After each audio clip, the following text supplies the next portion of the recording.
ഇന്ന് നമ്മുടെ ഇടയിൽ ഒരുപാട് പേരിൽ മിക്ക തരത്തിലുള്ള ജീവിതശൈലി രോഗങ്ങളും കൂടി വരികയാണ്. അതിനൊരു ബേസ് ആയിട്ടുള്ളൊരു കാരണം എന്ന് പറഞ്ഞിട്ടുണ്ടെങ്കിൽ നമ്മുടെ അമിതവണ്ണമാണ്. അപ്പോൾ എന്താണ് ഈ അമിതവണ്ണം, അല്ലെങ്കിൽ നമുക്ക് അമിതവണ്ണമുള്ളവർക്ക് അത് എങ്ങനെ കുറയ്ക്കാം, ഒരു ഹെൽത്തി ആയിട്ട് എങ്ങനെ കുറയ്ക്കാം എന്നൊക്കെ നമുക്ക് ഈ വീഡിയോയിലൂടെ നോക്കാം.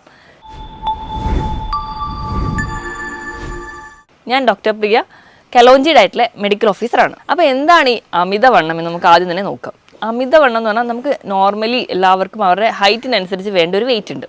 ആ വെയിറ്റിലും അധികമായിട്ട് നമ്മുടെ ശരീരത്തിൽ കൊഴുപ്പ് കെട്ടിക്കിടക്കുന്ന ഒരു അവസ്ഥയാണ് നമ്മൾ അമിതവണ്ണം എന്ന് പറയാം. അപ്പം ഓരോരുത്തർക്കും നോക്കുമ്പോൾ അവർക്ക് അമിതവണ്ണമാണോ എന്നൊക്കെ തിരിച്ചറിയാൻ വേണ്ടി നമ്മുടെ WHO തന്നെ ഒരു മാനദണ്ഡം വെച്ചിട്ടുണ്ട്. അപ്പോൾ അത് പ്രകാരം നമ്മൾ ബോഡി മാസ് ഇൻഡെക്സ് എന്നാണ് കാൽക്കുലേറ്റ് ചെയ്യുക. ബോഡി മാസ് ഇൻഡെക്സ് എങ്ങനെ കാൽക്കുലേറ്റ് ചെയ്യാം? നമ്മുടെ ശരീരഭാരം കിലോഗ്രാമിൽ എടുക്കുക, അതിനെ നമ്മുടെ ഹൈറ്റ് മീറ്റർ സ്ക്വയറിൽ വെച്ച് ഹരിക്കുമ്പോൾ കിട്ടുന്നതാണ് നമ്മുടെ BMI എന്ന് പറയുന്നത്. ആ ഒരു BMI എന്ന് പറയുന്നതിൻ്റെ വാല്യൂ എത്രയാണോ കിട്ടുന്നത് അത് വെച്ചിട്ടാണ് നമുക്ക് അമിതവണ്ണമാണോ അതോ നമുക്ക് നോർമൽ വെയിറ്റ് ആണോ എന്നൊക്കെ കാൽക്കുലേറ്റ് ചെയ്യുന്നത്. ഇപ്പോൾ നോർമൽ എന്ന് പറഞ്ഞാൽ 18-നും 25-നും ഇടയിലാണ് നിങ്ങൾക്ക് BMI കാൽക്കുലേറ്റ് ചെയ്യുമ്പോൾ കിട്ടുന്നതെങ്കിൽ നമ്മൾ നോർമലാണ്, നമുക്ക് അമിതവണ്ണവുമില്ല, നമുക്ക് ശരീരഭാരം കുറവുമല്ല. ഇപ്പോൾ 18-ന് താഴെ വരുവാണെങ്കിൽ നമുക്ക് ശരീരഭാരം കുറവാണ്, നമ്മൾ വെയിറ്റ് കുറവാണ്, അണ്ടർ വെയിറ്റ് എന്നൊക്കെ നമുക്ക് പറയാം. ഇപ്പോൾ 25-ന് മുകളിലോട്ട് വരുമ്പോൾ നമ്മൾ അതിന് അമിതവണ്ണം എന്ന് പറയും. ഇപ്പോൾ 25-നും 30-നും ഒക്കെ ഇടയിലാകുമ്പോഴത്തേക്കും നമ്മൾ അമിതവണ്ണത്തിൻ്റെ ഒരു കാറ്റഗറിയിൽ കൂടും. ഈ 30-ന് മുകളിൽ പോകുമ്പോഴത്തേക്കും നമ്മളതിനെ പൊണ്ണത്തടി എന്നാണ് പറയാം. അപ്പം അമിതവണ്ണം ഉണ്ടാവാൻ പല കാരണങ്ങൾ കൊണ്ട് നമുക്ക് കാണാറുണ്ട്. അപ്പോൾ നമുക്ക് ഒന്നെങ്കിൽ നമ്മൾ എന്തെങ്കിലും ഭക്ഷണം കഴിക്കുന്നതിൻ്റെ ഭാഗമായിട്ട് വരാം, അല്ലെങ്കിൽ മറ്റു പല രോഗത്തിൻ്റെ അടിസ്ഥാനത്തിൽ വരാം. അപ്പോൾ അമിതവണ്ണം ഉണ്ടാവാനുള്ള കാരണങ്ങൾ നമ്മൾ എക്സോജീനിയസ് എന്നും എൻഡോജീനിയസ് എന്നും ഡിവൈഡ് ചെയ്തിട്ടുണ്ട്. അപ്പോൾ നമ്മൾ കഴിക്കുന്ന ഭക്ഷണ രീതിയാണ് പ്രശ്നമെങ്കിൽ അതുമൂലം നമുക്ക് അമിതവണ്ണം വരാം. ഇപ്പോൾ നമുക്ക് അതല്ലാതെ വരുന്ന ചില രോഗങ്ങൾ മൂലം നമുക്ക് അമിതവണ്ണം വരാറുണ്ട്.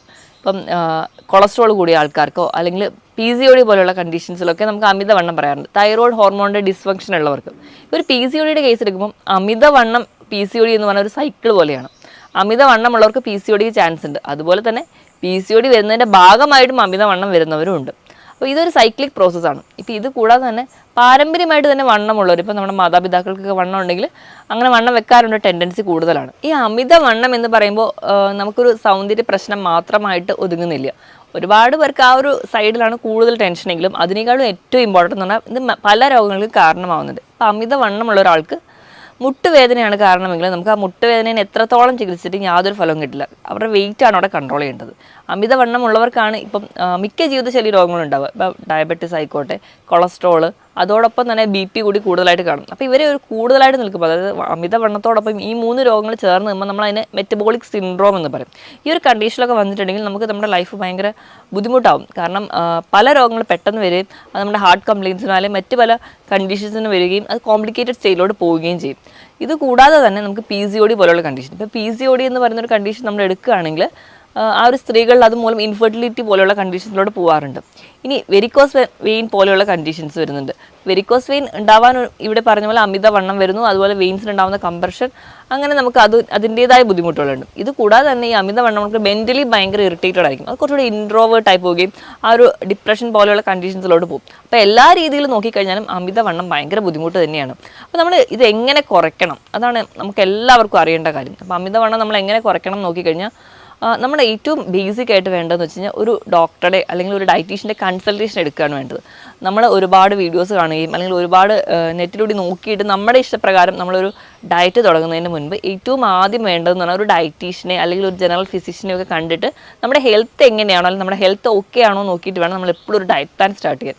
അപ്പോൾ അതിന് മുൻപായിട്ട് അപ്പോൾ നമ്മൾ എന്തൊരു ഡയറ്റ് എടുക്കുകയാണെങ്കിൽ അതിൻ്റെ മുൻപ് നമ്മുടെ നോർമൽ എല്ലാ വൈറ്റൽസും ഓക്കെ ആണോ നോക്കണം. നമ്മുടെ BP, നമ്മുടെ ഡയബറ്റീസിൻ്റെ ലെവൽ, അല്ലെങ്കിൽ നമുക്ക് ഷുഗർ ഉണ്ടോ, നമുക്ക് തൈറോയ്ഡ് പോലെ എന്തെങ്കിലും കണ്ടീഷൻസ് ഉണ്ടോ എന്നൊക്കെ നോക്കണം. കാരണം ഇങ്ങനെ എന്തെങ്കിലും രോഗങ്ങളുണ്ടെങ്കിൽ നമ്മൾ അത് ട്രീറ്റ് ചെയ്താൽ മാത്രമേ നമ്മുടെ വണ്ണം കുറയുള്ളൂ. ഇപ്പോൾ തൈറോയ്ഡ് ഹോർമോൺ ഡിസ്ഫങ്ഷൻ ഉള്ള ഒരാളാണെങ്കിൽ നമ്മൾ ഡയറ്റ് എടുത്തിട്ടുണ്ടെങ്കിൽ അവിടെ റിസൾട്ട് കിട്ടില്ല. അപ്പോൾ ആദ്യം നമ്മൾ ആ കണ്ടീഷൻ എന്താണെന്ന് നോക്കിയിട്ട് അതിനാദ്യം ട്രീറ്റ്മെൻറ്റ് എടുക്കണം. അതിനോടൊപ്പം തന്നെ നമ്മൾ ഡയറ്റ് എടുത്തു കഴിഞ്ഞാൽ കംപ്ലീറ്റ് ആയിട്ട് റിസൾട്ട് കിട്ടും.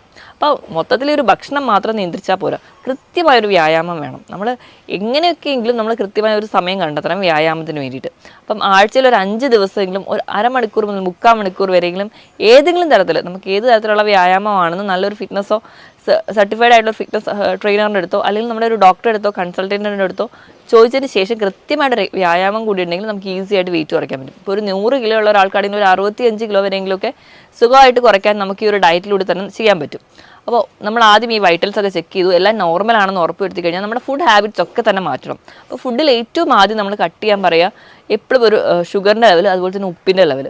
അപ്പോൾ നമ്മൾ കംപ്ലീറ്റ്ലി ഷുഗർ കുറയ്ക്കണം. ഷുഗർ കുറയ്ക്കുന്നതിനോടൊപ്പം തന്നെ അന്നജത്തിൻ്റെ അളവ് നല്ലപോലെ കുറയ്ക്കും. കംപ്ലീറ്റ്ലി അത് ഒഴിവാക്കാൻ പറ്റുകയാണെങ്കിൽ അത് ഏറ്റവും നല്ലത്.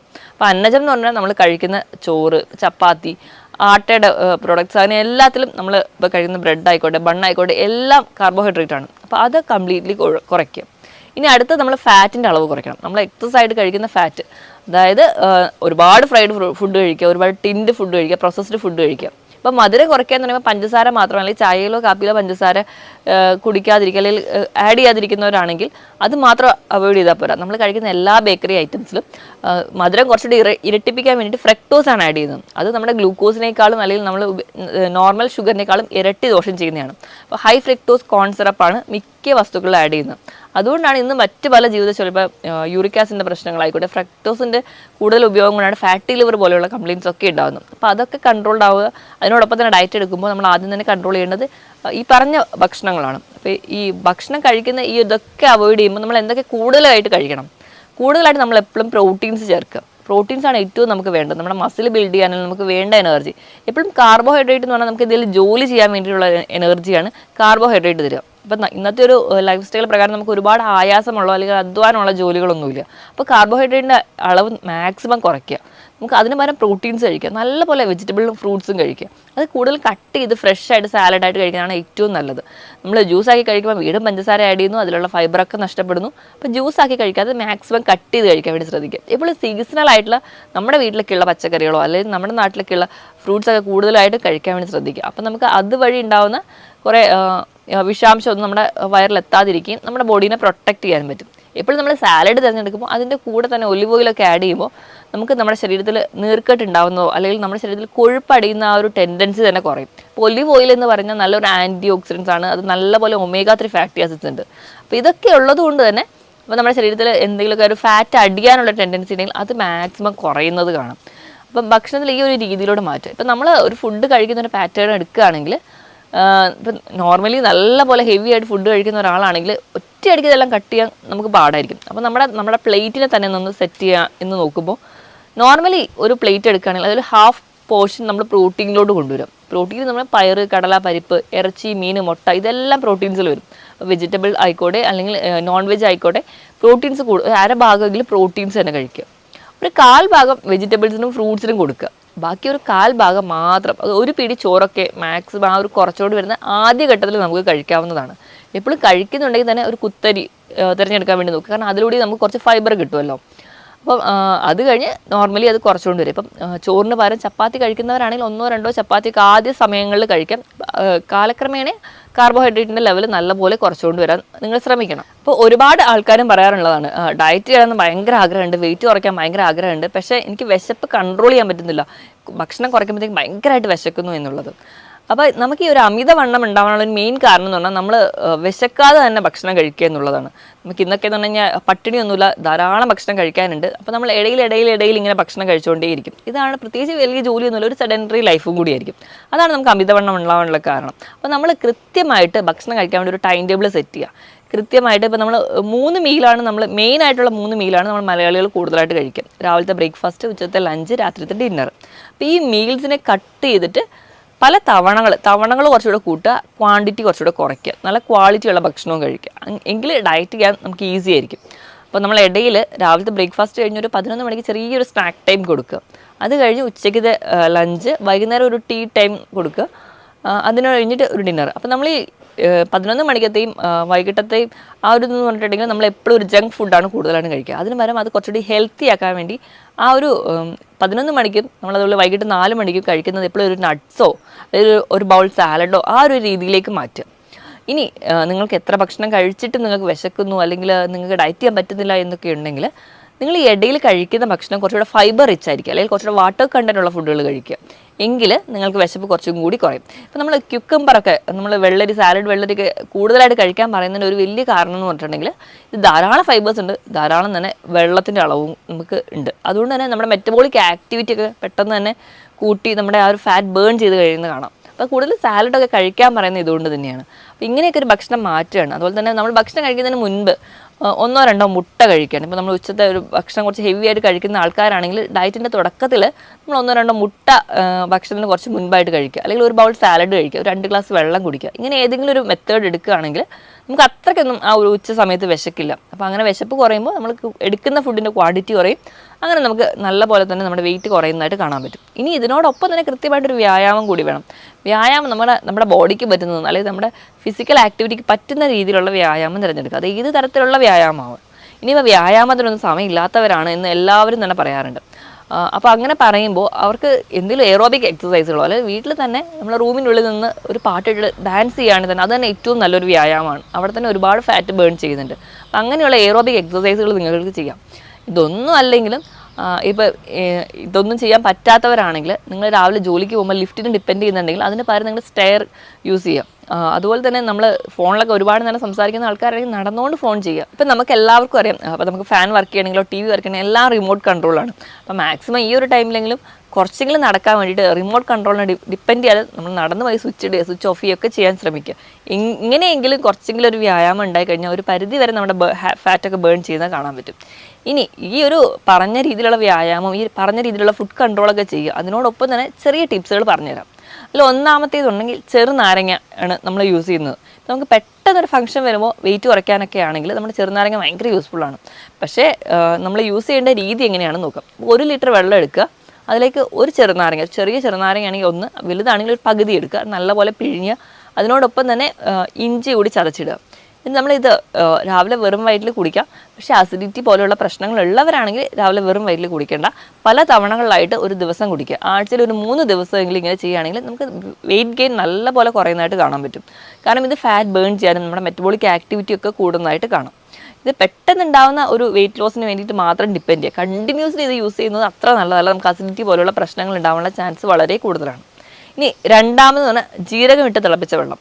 അപ്പോൾ നമ്മളൊരു 250 ml, അതായത് 1/4 ലിറ്ററോളം വെള്ളം എടുക്കുക, ഒരു നുള്ളു ജീരകം ഇട്ട് നല്ലപോലെ തിളപ്പിച്ച് ആ വെള്ളം നമ്മൾ സ്ഥിരമായിട്ട് കുടിക്കുകയാണെങ്കിൽ ഇത് നമ്മുടെ ഫാറ്റ് ബേൺ ചെയ്യാൻ സഹായിക്കും. ജീരകത്തിൽ തൈമോൾ എന്ന് പറയുന്നൊരു കണ്ടന്റ് ഉണ്ട്. ഈ തൈമോൾ എന്ന് പറയുന്ന കണ്ടന്റ് നമ്മുടെ പാൻക്രിയാസിൻ്റെ ആക്ടിവിറ്റി സ്റ്റിമുലേറ്റ് ചെയ്യും. അപ്പോൾ നമ്മുടെ വെയിറ്റ് കുറയും. ഇപ്പം നമുക്ക് ഡയബറ്റീസ് പോലെയുള്ള പ്രശ്നമുള്ളവരാണെങ്കിൽ അതും നല്ല രീതിയിൽ കൺട്രോൾ ആവാൻ പറ്റുന്നൊരു ഡ്രിങ്കാണിത്. അപ്പോൾ നമുക്ക് ഇത് ഡിപ്പെൻഡ് ചെയ്യാം. ഇനി മൂന്നാമതായിട്ട് സിനമാൾഡിഹൈഡ് കണ്ടന്റ് ഉള്ള കറുകപ്പട്ട ഇട്ട് തിളപ്പിച്ച വെള്ളം കുടിക്കാം. അപ്പോൾ കറുകപ്പട്ട നിങ്ങൾക്ക് ഒന്നുകിൽ പൊടിയായിട്ട് ഒരു നുള്ള ആഡ് ചെയ്ത്, അല്ലെങ്കിൽ ചെറിയ രീതിയിൽ ഒരു കഷ്ണം ആഡ് ചെയ്ത് നല്ലപോലെ വെള്ളം തിളപ്പിച്ച് അത് നിങ്ങൾക്ക് ദിവസവും മാറി മാറി കുടിക്കാവുന്നതാണ്. അപ്പോൾ ഈ ഒരു സിനമാൾഡിഹൈഡ് എന്ന് പറയുന്ന കണ്ടന്റ് ഫാറ്റ് ബേൺ ചെയ്യാൻ നല്ല ഒരു മാർഗ്ഗമാണ്. അപ്പോൾ നമ്മുടെ എക്സസൈഡ് വരുന്ന ഫാറ്റ് അത് കുറയ്ക്കുന്നുണ്ട്. അതുപോലെ തന്നെ അതിൻ്റെ ഒരു എൻസൈമാറ്റിക് ആക്ടിവിറ്റി മൂലം നമ്മുടെ ശരീരത്തിൽ ഫാറ്റ് ഡിപ്പോസിറ്റ് ചെയ്യാനുള്ള ടെൻഡൻസി ഉണ്ടെങ്കിൽ അതും കുറയുന്നതായിട്ട് കാണാൻ പറ്റും. ഇനി നാലാമതായിട്ട് ആപ്പിൾ സിഡർ വിനെഗർ. ഇതും അസിഡിറ്റി പോലെയുള്ള പ്രശ്നമുള്ളവർക്കാണെങ്കിൽ കണ്ടിന്യൂസ്ലി യൂസ് ചെയ്യുന്നത് അത്ര നല്ലതല്ല. ഇനി അല്ലാത്ത ആൾക്കാരാണെങ്കിൽ 150 ml വെള്ളം എടുത്തിട്ട് അതിലേക്ക് 1 teaspoon apple cider vinegar add ചെയ്യുക, നല്ലോണം മിക്സ് ചെയ്തിട്ട് നിങ്ങൾക്ക് രാവിലെ വെറും വയറ്റിൽ കുടിക്കാം. പക്ഷേ അസിഡിറ്റി പോലെയുള്ള പ്രശ്നമുള്ളവരാണെങ്കിൽ ഇത് യൂസ് ചെയ്യാതിരിക്കുക. ഇത് നിങ്ങൾക്ക് ഇടയിലൊക്കെ കുടിക്കാവുന്നതാണ്. അങ്ങനെ ചെയ്ത് കഴിഞ്ഞാലും നിങ്ങൾക്ക് ഒരു പരിധി വരെ ഫാറ്റ് ബേൺ ചെയ്യുന്നത് കാണാം. പക്ഷെ കണ്ടിന്യൂസ്ലി ഇതൊക്കെ യൂസ് ചെയ്യുമ്പോൾ നമ്മുടെ ഇനാമൽ, നമ്മുടെ പല്ലിന് ചെറിയ കേട് വരാനൊക്കെയുള്ള ചാൻസുകളുണ്ട്. അപ്പോൾ മാക്സിമം ഇടയിൽ ഇപ്പോൾ ആഴ്ചയിൽ 3 ദിവസമോ അങ്ങനെയൊക്കെ മാറി മാറി നിങ്ങൾ കുടിക്കുന്നത് ഒരു പരിധി വരെ നിങ്ങളുടെ ഫാറ്റ് ബേൺ ചെയ്യും, നിങ്ങളുടെ വെയിറ്റ് കുറയുന്നതായിട്ട് കാണാൻ പറ്റും. ഇനി ഇപ്പോൾ ചില ആൾക്കാർക്ക് പ്രശ്നം എന്ന് വെച്ച് കഴിഞ്ഞാൽ വയറിൻ്റെ ഭാഗത്ത് അല്ലെങ്കിൽ ഇടുപ്പിൻ്റെ ഭാഗത്താണ് കൂടുതൽ കൊഴുപ്പെങ്കിൽ അവർക്ക് ചെയ്യാൻ പറ്റുന്ന ചില എക്സസൈസുകൾ നമുക്ക് നോക്കാം. ഒന്നാമതായിട്ട് ബ്രീത്തിങ് എക്സസൈസ്. എവിടെയെങ്കിലും നിവർന്നിരുന്നിട്ട് ശ്വാസം പതിയെ ഉള്ളിലോട്ട് എടുക്കുക, പതിയെ റിലാക്സ് ചെയ്യുക. ഒന്നാമത്തെ ബ്രീത്തിങ് എക്സസൈസാണ്. ഇനി രണ്ടാമത്തെ ആണെങ്കിൽ നമുക്ക് എവിടെയെങ്കിലും സ്റ്റഡി ആയിട്ട് തന്നെ ഇരിക്കുക, സ്റ്റഡി ആയിട്ട് എടുത്തിട്ട് ശ്വാസം നല്ലപോലെ ഉള്ളിലേക്ക് വലിച്ചെടുക്കുക, എന്നിട്ട് കുറച്ച് നേരം ശ്വാസം ഹോൾഡ് ചെയ്യുക. അപ്പോൾ നമ്മുടെ വയറ് നല്ലപോലെ ടൈറ്റ് ആവും. അത് കൊണ്ട് തന്നെ ആ ഒരു ഏരിയയിലെ മസിൽസൊക്കെ കുറച്ചുകൂടെ വർക്ക് ചെയ്യുന്നതിൻ്റെ ഭാഗമായിട്ട് അവിടുത്തെ ഫാറ്റ് ബേൺ ചെയ്തു. അതിൻ്റെ ഭാഗമായിട്ട് നമുക്ക് ആ ഒരു ഏരിയയിൽ മസിൽസ് കുറയുന്നതിന് അല്ലെങ്കിൽ ആ ഒരു വർക്ക് കാരണം അവിടുത്തെ ഫാറ്റ് ബേൺ ചെയ്യുന്നത് കൊണ്ട് തന്നെ ആ ഒരു ഏരിയയിൽ തടി കുറയുന്നതായിട്ട് കാണാൻ പറ്റും. ഇനി ഒരു 15 സെക്കൻഡൊക്കെ ഇങ്ങനെ ഹോൾഡ് ചെയ്തിടുക, പിന്നെ റിലാക്സ് ചെയ്യുക, നോർമൽ ബ്രീത്തിങ്ങിലോട്ട് വരിക. ഒരു 15 തവണയെങ്കിലും ഇതേ പ്രോസസ്സ് തന്നെ കണ്ടിന്യൂ ചെയ്യുക, പിന്നെ നോർമൽ ബ്രീത്തിങ്ങിലോട്ട് വരിക. അത് കഴിഞ്ഞ് വീണ്ടും ഒരു 15ൻ്റെ സെറ്റ് എടുക്കുക. അങ്ങനെ ഒരു 30 തവണയെങ്കിലും ഒരു ദിവസം ചെയ്യുന്നത് നമ്മുടെ ആ ഒരു വയറിൻ്റെ ഭാഗത്തുള്ള കൊഴുപ്പ് അഴിയുന്നതിന് കാരണമാകും. ഇനി മൂന്നാമത്തേത് നമുക്ക് പ്ലാങ്ക് ചെയ്യുക. പ്ലാങ്ക് എക്സസൈസ് ചെയ്യുമ്പോഴും ആ ഒരു വയറിൻ്റെ ഏരിയയിൽ ഉണ്ടാകുന്ന മസിൽസൊക്കെ എൻഗേജ്ഡ് ആവുന്നതുകൊണ്ട് അവിടുത്തെ ഫാറ്റ് പെട്ടെന്ന് ബേൺ ചെയ്യുന്നതാണ്. ഈ തരത്തിലുള്ള വ്യായാമങ്ങൾ ചെയ്യുക. പറഞ്ഞ രീതിയിൽ എന്തെങ്കിലും ഒരു ജോഗിങ്ങോ അല്ലെങ്കിൽ നീന്തൽ അല്ലെങ്കിൽ നമുക്ക് സൈക്ലിങ് ഇങ്ങനെ എന്തെങ്കിലുമുള്ള വ്യായാമങ്ങൾ കൂടി ചെയ്യുകയാണെങ്കിൽ നമ്മുടെ ഫാറ്റ് പെട്ടെന്ന് ബേൺ ചെയ്യും. അതോടൊപ്പം തന്നെ ഈ പറഞ്ഞ രീതിയിലൊക്കെ ഒരു കൃത്യമായ ഒരു ഡയറ്റീഷ്യൻ്റെ അണ്ടറിൽ തന്നെ നിങ്ങൾ ഡയറ്റ് ഒരു കൃത്യമായ ഒരു ചാർട്ടിലൂടെ തന്നെ ഡയറ്റ് കൂടി എടുക്കുകയാണെങ്കിൽ നല്ല രീതിയിൽ വെയിറ്റ് കുറയും. വെയിറ്റ് കുറഞ്ഞു കഴിഞ്ഞാൽ തന്നെ മിക്ക രോഗങ്ങളെ നമുക്ക് കൺട്രോളോട് കൊണ്ടുവരാനും പറ്റും. നമ്മൾ മെഡിസിൻസിനെ ഡിപ്പെൻഡ് ചെയ്ത് പല രോഗങ്ങൾക്കും പല രീതിയിലുള്ള മെഡിസിൻസിൻ്റെ കൺട്രോളോട് പോകുന്നതിൻ്റെ മുൻപ് നമുക്ക് ഈ പറഞ്ഞ രീതിയിൽ നമ്മുടെ ലൈഫ് സ്റ്റൈൽ മോഡിഫൈ ചെയ്യുകയാണെങ്കിൽ ഹെൽത്തി ആയിട്ട് ഇരിക്കാൻ പറ്റും. ഞാൻ ഈ പറഞ്ഞ കാര്യത്തിൽ എന്തെങ്കിലും ഡൗട്ട് ഉണ്ടെങ്കിൽ താഴെ കാണുന്ന നമ്പറിൽ കോൺടാക്ട് ചെയ്യുക. മറ്റൊരു ഹെൽത്ത് ടോപ്പിക്കുമായിട്ട് വീണ്ടും കാണുന്നവരെ നന്ദി.